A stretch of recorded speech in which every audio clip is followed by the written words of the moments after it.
Coming up, part 2 of your questions and answers from another different place in Australia.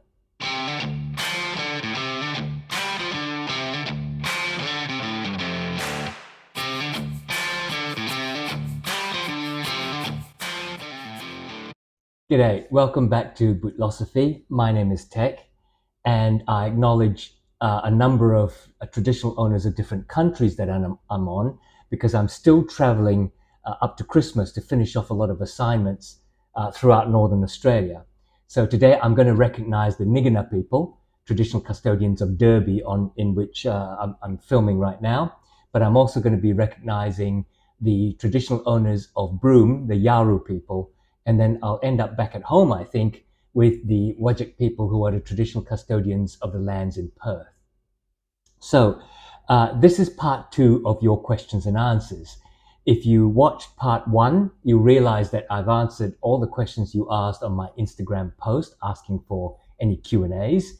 And I was partway through the YouTube questions, and I had to stop because I simply ran out of time. It was already an hour long. So this is part 2, and if you haven't watched part 1, go and watch it now. So let's start where we were left off, and I'm going to start reading the questions that are on the YouTube posting. So, from Tony R. Pierce, what is your exit strategy? I suppose there is a practical maximum number of boots you can store and care for. Just interested in how you will manage the hobby going forward. I've collected over 50 pairs, and while significantly fewer than what you have, is still a volume, and I need a strategy to manage. I have no idea. I think while I'm still interested in boots, I will still collect, although the volume of what I'm collecting has come down quite a lot.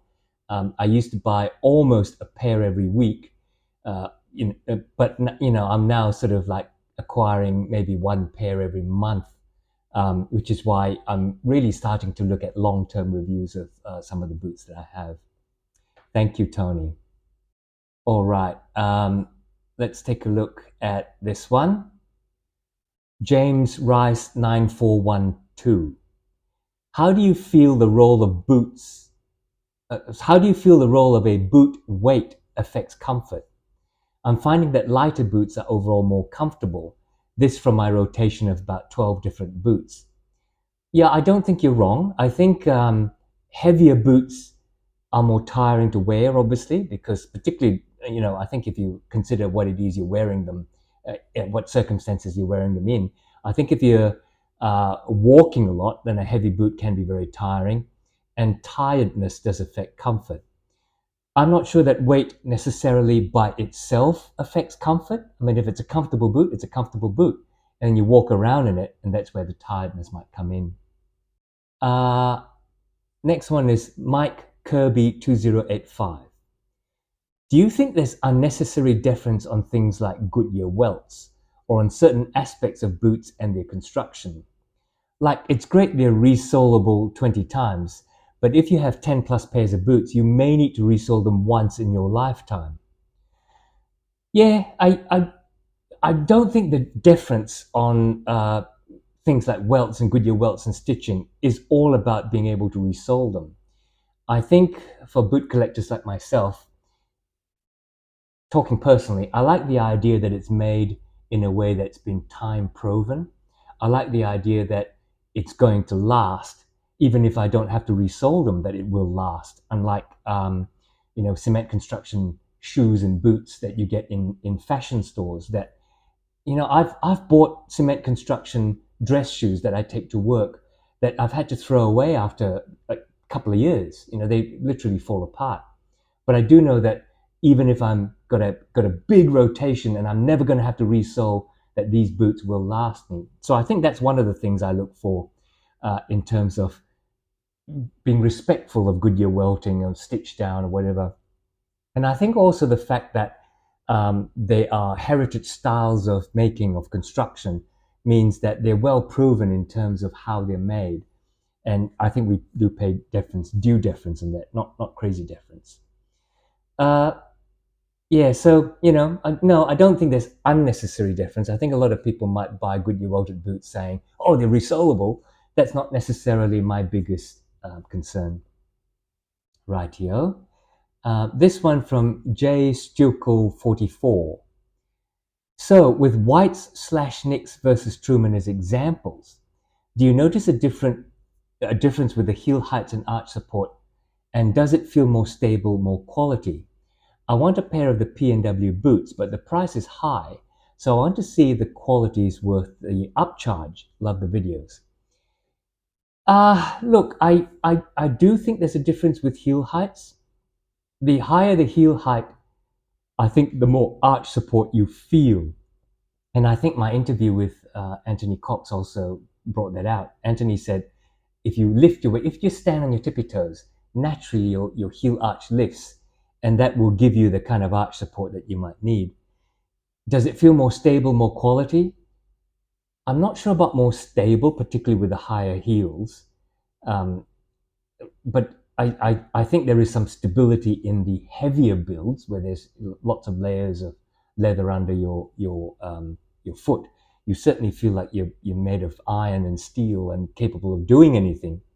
More quality, 100%.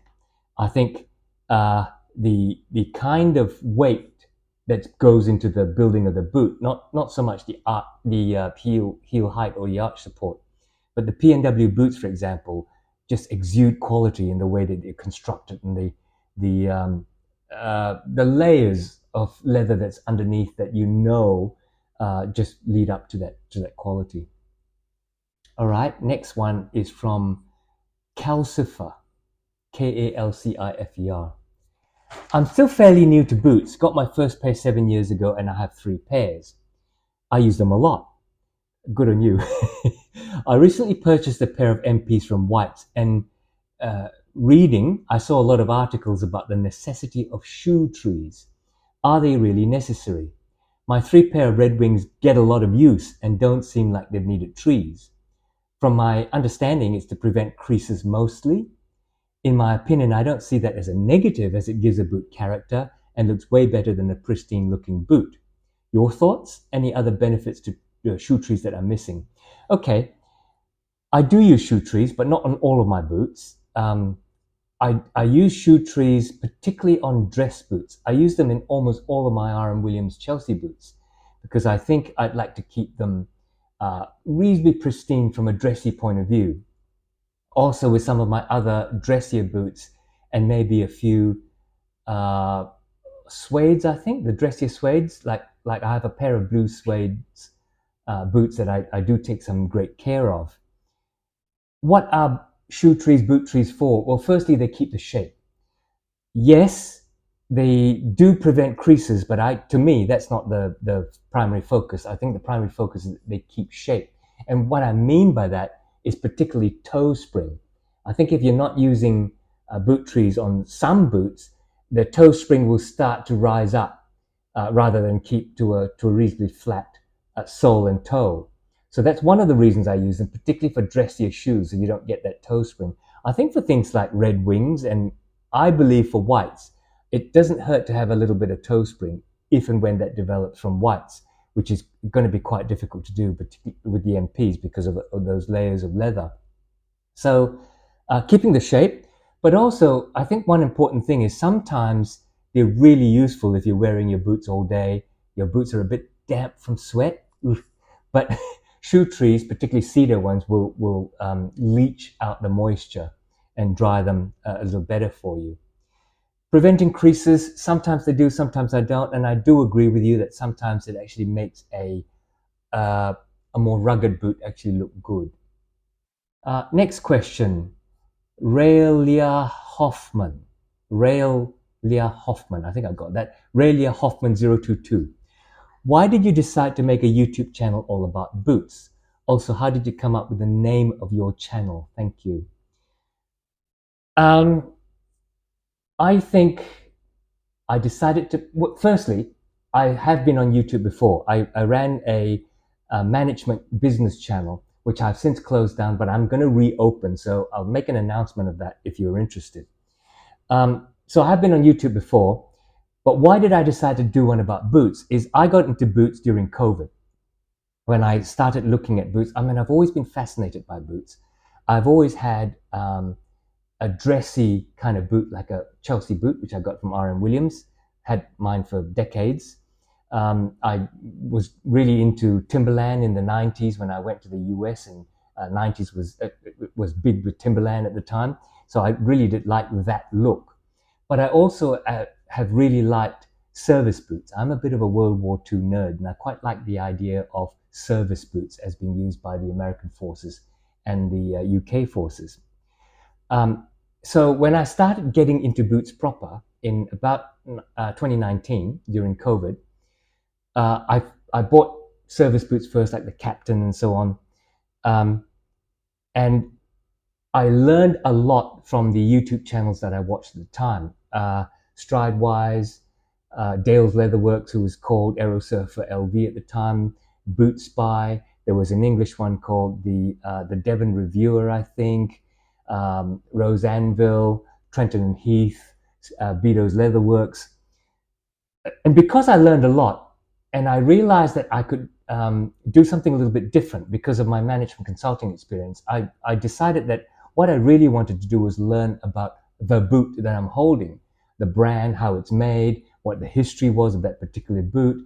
Is it new? Did it come from the, 1940s? Or in fact, did it actually get invented in the 2000s when boots started happening? And I also realized that I think it was incumbent on YouTube creators to provide some reality in terms of those boots and how they're made and so on. And also to provide some honesty in the construction and the materials, and not just, poo-poo materials, but actually try and find out why they chose those. If it's cost cutting, so be it, I will tell you that. But if I can find out that it's something different, there was actually a logical reason for that, then I think it's incumbent on me to provide that to you. So I thought that doing a YouTube channel kind of gave back to the boot community what I took from it.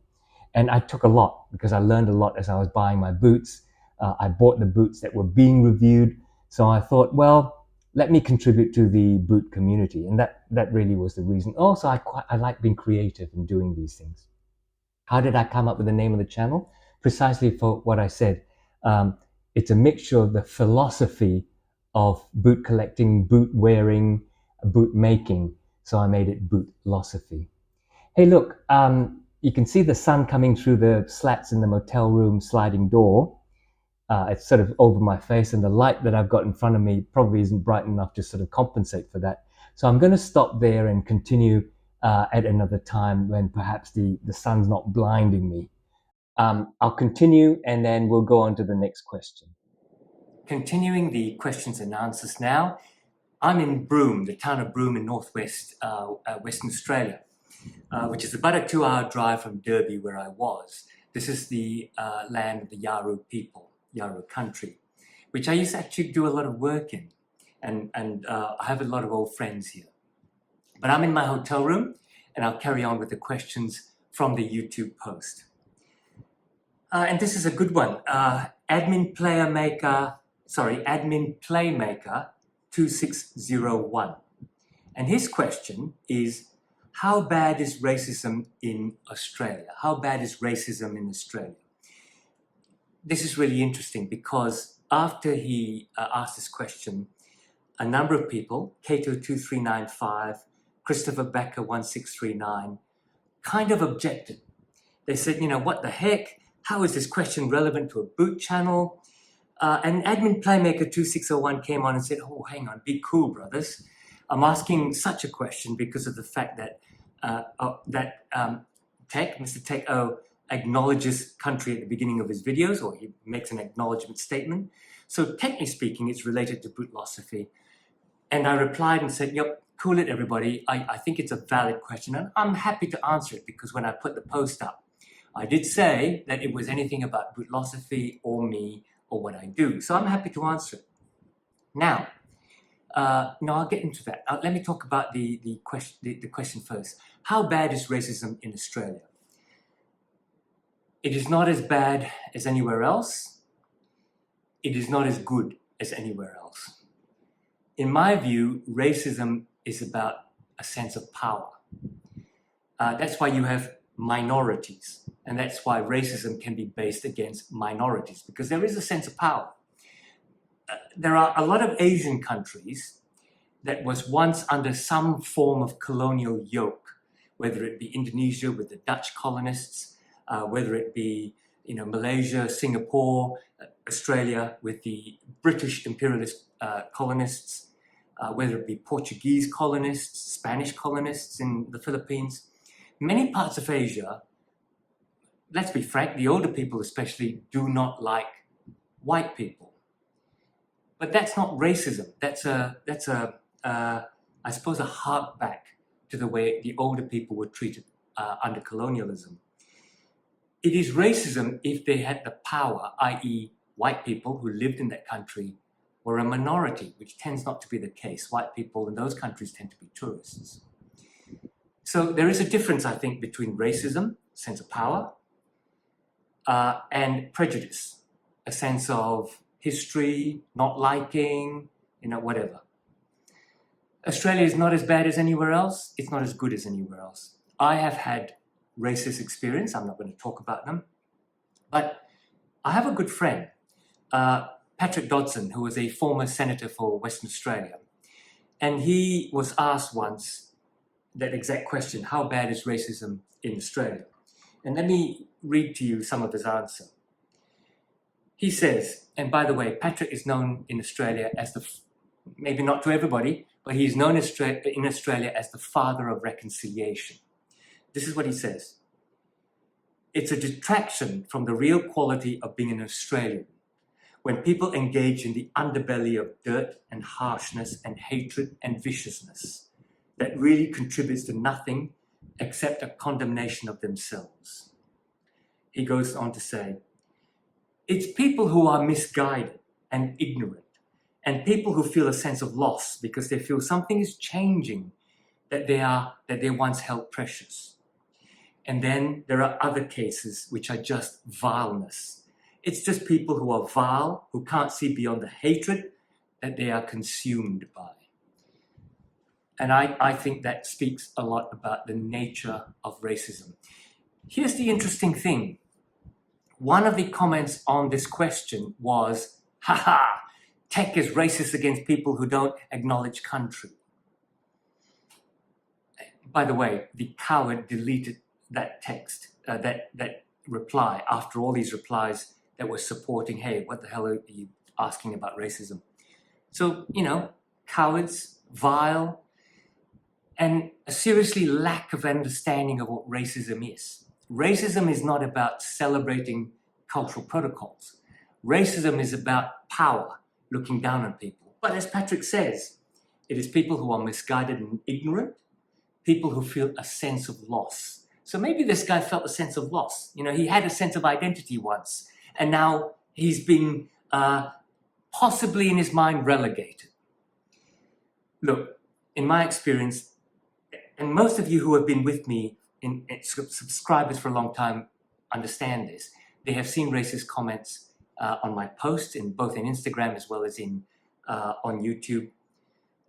In my mind, these people somehow ended up with two brain cells.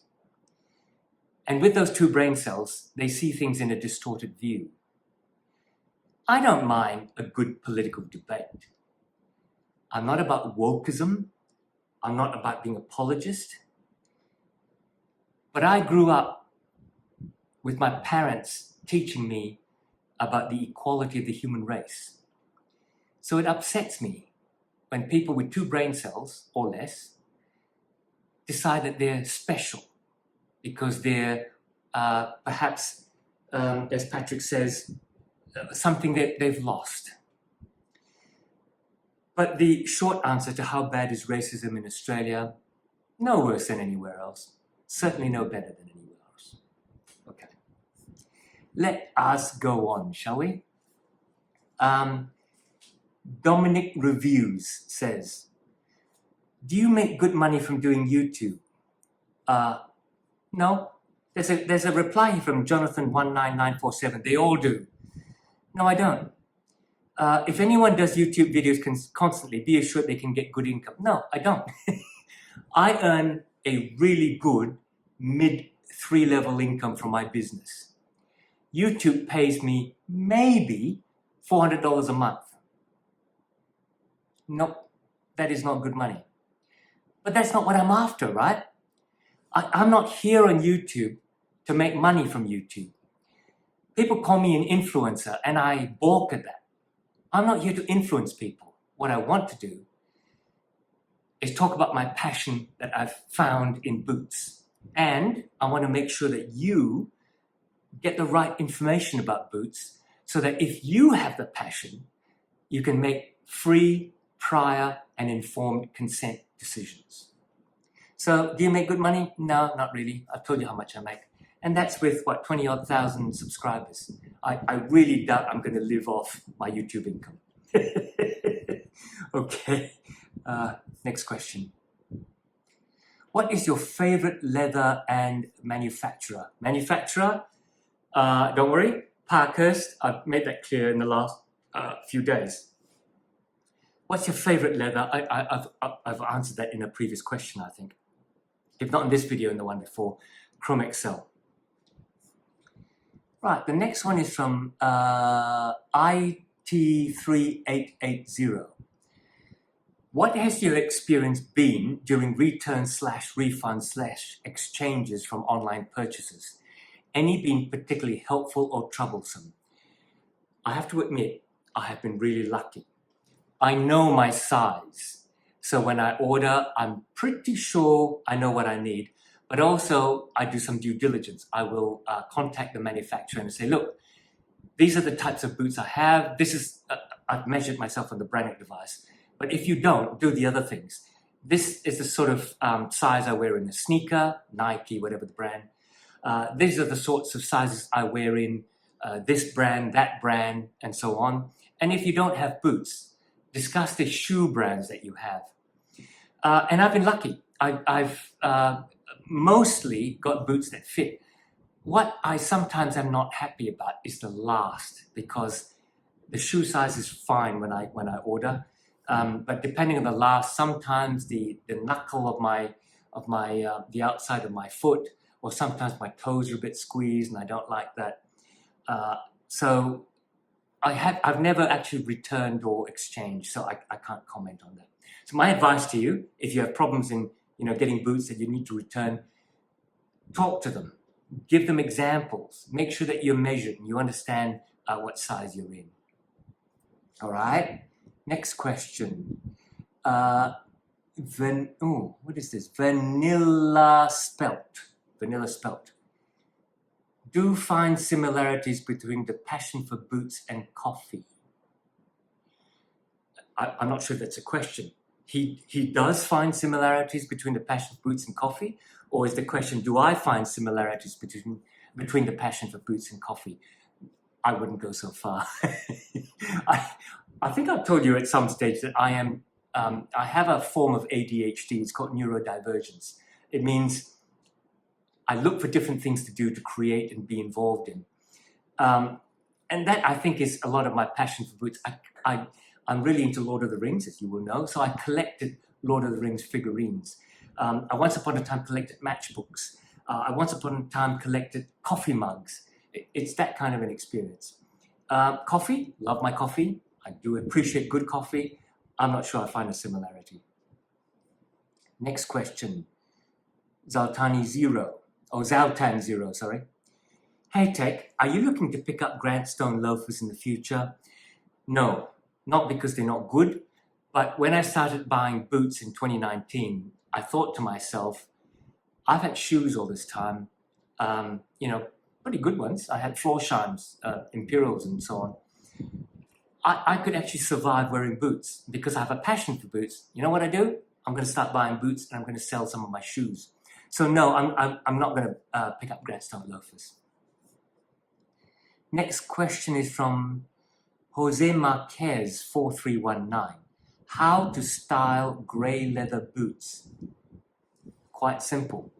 It depends what they are. I mean, if they're sort of rough boots, you can quite easily wear them with denim. But also they go with black jeans, black chinos, cream chinos, khaki chinos. And then once you have your chinos styled up next to the boots, you can dictate your top accordingly, keeping to the rules, my rules of keeping color coordinated, which is either all complementary colors, so browns and greens, that sort of thing, or monochromatic, blues and so on. I think gray leather boots are not that difficult to style. Next question is from Christoph Becker 1639. Do you ever feel like you have too many boots to use all of them properly all the time? I feel like that whenever I collect too much stuff, like in my other hobbies, guitars and bows. I'm not trying to get rid of stuff and only keep the really good ones and use those more. I try to keep the boot collection small so that I can have a few really well broken in ones. And how do you keep track of your collection? Excel sheet? I think I've answered that one before. I use the Apple app that's, I believe, what's it called? Reminders. And I note down in there what brand, what model, what leather, what size, and when I bought it. Do I ever feel like I have too many boots to use all of them properly? Of course I do. But I'm kind of into a loop now. I'm a boot reviewer, so I can't stop because what the hell, videos do I do after that? So yes, I have too many boots. A lot of them are not broken in, but I'm collecting. I'm now trying to get rid of stuff, so am I. I'm selling some of mine off on my website, Bootlosophy.com. Go and have a look. If you're size 8, 8.5 US, 7.5 Australian UK, you're in with a chance. I try to keep the boot collection small so I can have a few really well broken in ones. Well, there you go. If you start reviewing boots on YouTube, I'm not sure that's going to work. Okay. Next one. Adrian Walker 2833. Admittedly, it's off the beaten track. I did say you can ask me anything. Admittedly, it's off the beaten track. How did you acquire your good command of English and in particular your excellent British accent? I'm slightly confused. I'm not sure what you mean by my good command of English. I'm Australian. Australia is an English-speaking country. It's not like we're French and we have to learn English. Australia is English-speaking. My British accent is a different matter. Because of my father's postings overseas, when I was young, he was posted all over the place. I lived a little bit in Singapore, but I did end up for a while in the UK. I went to high school in the UK, and I went to university in the UK. So I picked up an English, slightly London accent, not Cockney, but London. Next question, BB-GL7ZT. Have you thought of going to Stitchdown Bootcamp? I think your fans would love to see you there. I would love to go. I may have answered a similar question either in part 1 video last week or early in this one. I very nearly went to the 2024 Stitchdown Bootcamp, and I'd love to go one day. And one day I will. I'm sure I will. And I'd love to meet all the people that I have met, all the other YouTube creators that I now have fantastic relationships with, and a lot of you out there who have been communicating with me either on Instagram or on YouTube, that, you are such a wonderful community. I'd really love to say hello to you personally. And when I have more time, perhaps when I'm nearer retirement and I'm not so busy with work and traveling around the whole of the Northwest, look, I might spend some extra time in the US and go and visit people that I would really love to visit, people like Carl Morawski, Nick English, who's in New York anyway, Dale, and so on. Would love to connect with you guys. Next question. Jose Marquez 4319. You keep asking lots of questions. How many pairs of shoes is too much? No limit. Next question. Jose Marquez 4319.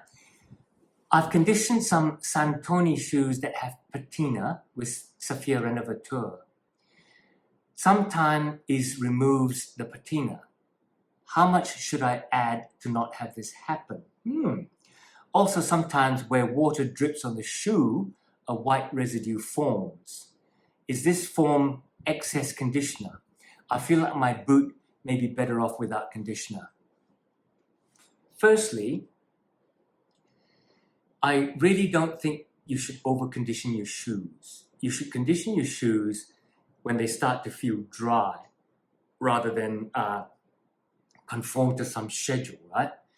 I have to say, I think with most of my boots that I'm not wearing regularly, I might actually be conditioning them, once a year, not much more than that.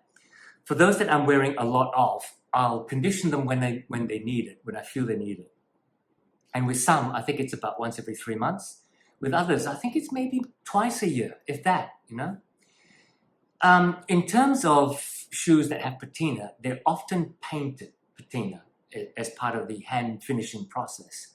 So if you use something like Saphir Novateur, which has a little bit of alcohol in it, it might remove the patina. So I think what you need to do is get one of the Saphir products that has less of the alcohol and more of the wax that can be used with patina or something similar. And often just good, simple, I find, just good, simple boot cream, not conditioner, will help to moisturize the boots, but also preserve the patina. But also, I think that depends on what type of boots. I think if they're dress boots, which is often the ones that have that hand-painted patina, I'm not entirely sure you need to condition them a lot. I think a little bit of shoe cream, a little bit of wax polish will keep them in tip-top shape. All right. Next one, Christian Bejarano, 2963. Hi, Tech.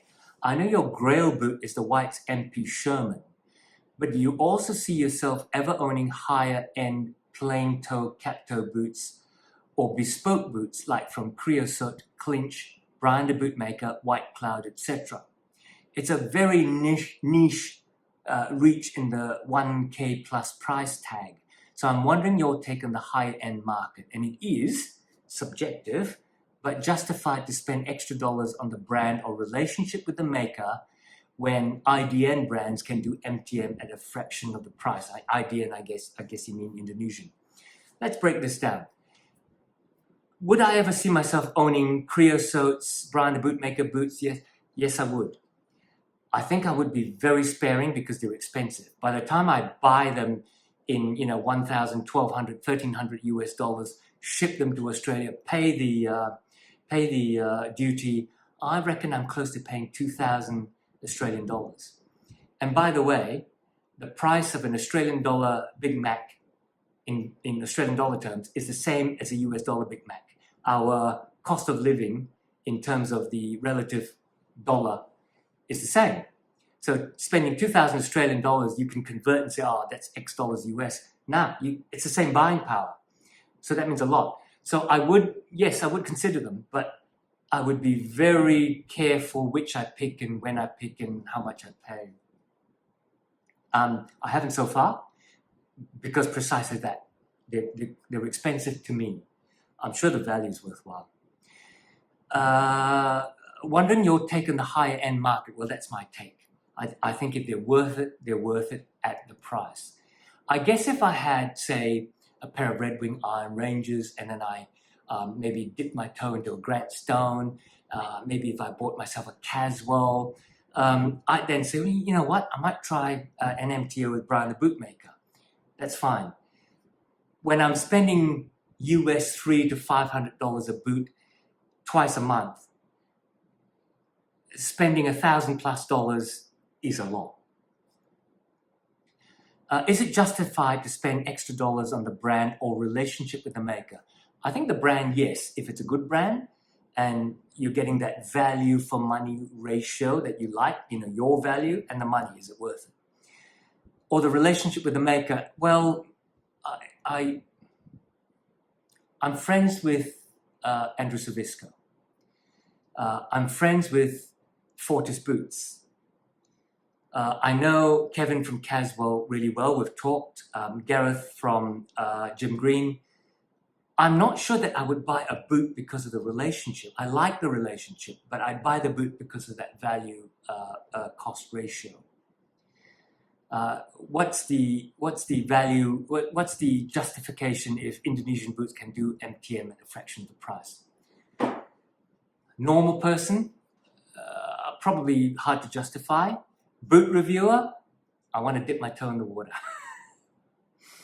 Okay, next question. Kervin Zamora 7438. I love Chelsea boots, but I find the Chelsea boots world a bit confusing or very narrow and dressy. Not my style, he says. Or not resolable, not my preference. Or too expensive, more than €400. I own redbacks for their comfort and price, but they are not resolable. What Chelsea boots under €400 which are resolable and not dressy do you recommend?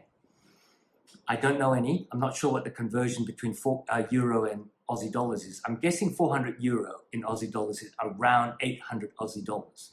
So if you were Australian, I'd recommend R.M. Williams. They're under 800 Aussie dollars, but they would probably sell in Europe for around €500. I'm guessing.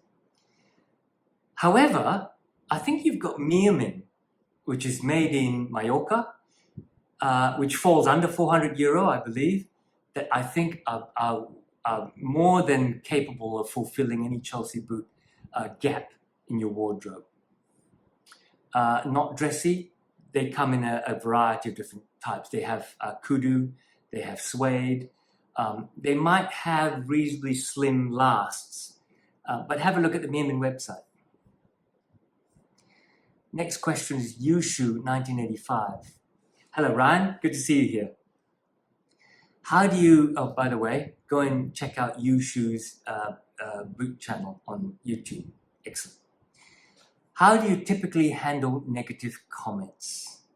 Do you ignore them, respond them, or remove them? When I first started the channel, I wasn't getting a lot of comments. Out of each video, I get maybe 5 comments, and 1 out of the 5 would be downright racist or negative. I used to take it to heart. It really upset me. Until one day, I saw Karl Morawski say, "Hey, if you troll me, know that I will troll you back." So over time, I mean, I really got upset about them, but over time, I had a mental change. Firstly, it helps the algorithm. So some idiot with 2 brain cells wants to put a negative, stupid comment, let them, because it helps the algorithm. And the idiot does not realize that he's helping me. 2, nowadays, I either troll them back a la Karl Morawski, or I just laugh. I'll just put a whole lot of laughing emojis. I'll go, ha, ha, ha, ha, ha. And unfortunately, with 2 brain cells, they short circuit. They have no idea why I'm laughing. They get upset, and I laugh again. So they make another comment because they're upset, and I laugh again. It blows their mind. So in answer, Ryan, I don't ignore them. I actually like them because it helps the algorithm. I laugh at them. They keep responding, so that helps the algorithm, and I leave them there. Nowadays, when I have so many more comments per video, you know what? These idiots self-regulate. They do realize that because I'm getting this support, if they put something in, other people will get to them. Like that stupid coward that removed his video about racism. There you go. Brandon EU8VW. What are the best boots for arch support? Plantar fasciitis and boots don't go together well. Go see my video interviewing Anthony Cox, where he talks about these kinds of issues. Personally, what I find the best boots for arch support is the Alden Indy. I find that last amazing, the way that it sort of folds in under your arch, and the way the Thomas heel sort of helps support that part of the arch. I do like Parkhurst 618 last because I find it has a similar feel. Narrow heel, narrow waist, tucked in under the arch without necessarily building up. I do find P&W boots with the less aggressive type of last really good. They're good for my slightly flat feet. With plantar fasciitis, I don't know. I think the lower end with lots of foam and TPU and PU soles, things like Blundstones, I find really comfortable. Next question. There's no name on this, okay. Echecs-HubCity. Okay, you've asked before, but that's strange, your name doesn't appear. What's your take on moose leather? I like it. Go and take a look at, I've got 2 videos, or probably more, but I've got 2 full reviews on the Parkhurst moose leathers from CF Stead. They're Scandinavian elk, I believe, but they're called moose. Go check a look, check them out. Next question. Jose Marquez 4319. Another question from Jose Marquez. How long have your shoes lasted? Can leather shoes really last 30 years plus? I think I've said before, I have 130 plus pairs of boots.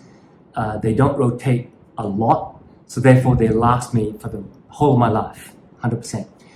But I do have a really old pair of R.M. Williams Craftsman boots, leather sole, leather insole. They've been with me 30 years. They've been inundated in water because I had to jump out of a sinking tinny, a little tin boat, and swim to shore. They've been with me when I had to dig out my Land Cruiser when it was stuck in Pindan black soil. They have been resold once, and they have lasted. Yes, the leather's really good if you look after them. Next question is Amitrana 3302.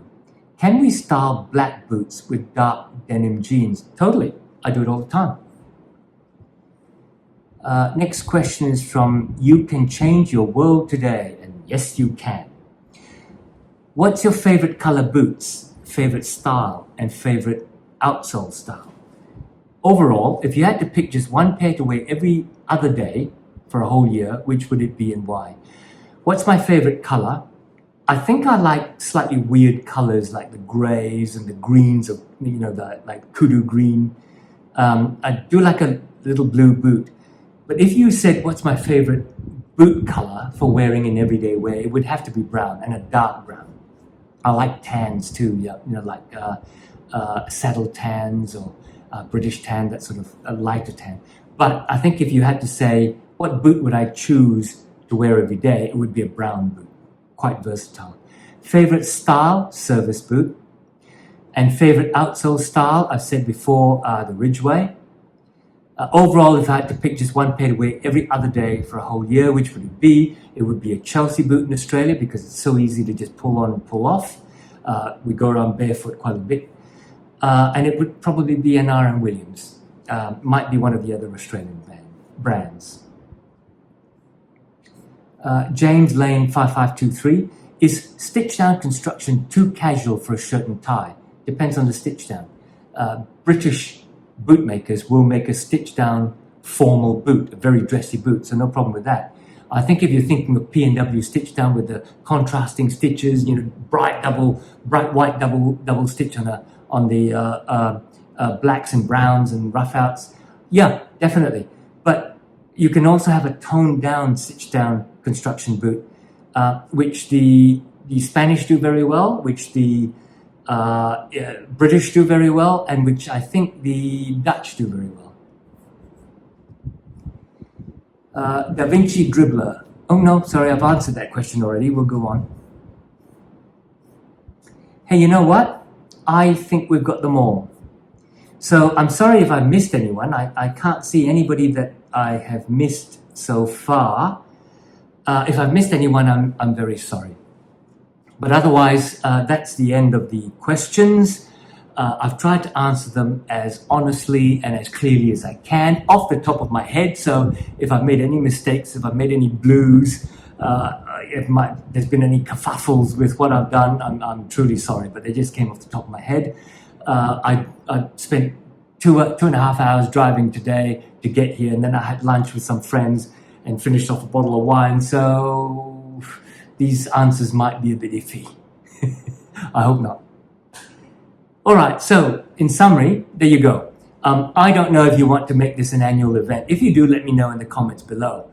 I'm quite happy to answer your questions because I think I would like, well, no, I know. I know I would like to be as transparent as possible, because as a YouTube boot reviewer, I hate the word influencer, but as a YouTube boot reviewer that you have come to know, and I hope trust, I would like to be as open to you as possible. So I hope you like that. Hey, let me remind you, if you're new here, you don't know what the hell this channel is about, and I'm answering all these stupid questions, go and check the rest of my videos. And then, if you like my boot reviews, please don't forget to subscribe. If you've been watching this for a while and not subscribed, I would love it if you would subscribe, so thank you very much. And don't forget, click on the like button, and that's really going to help me a lot. So, until the next time, take care, and I'll see you next time.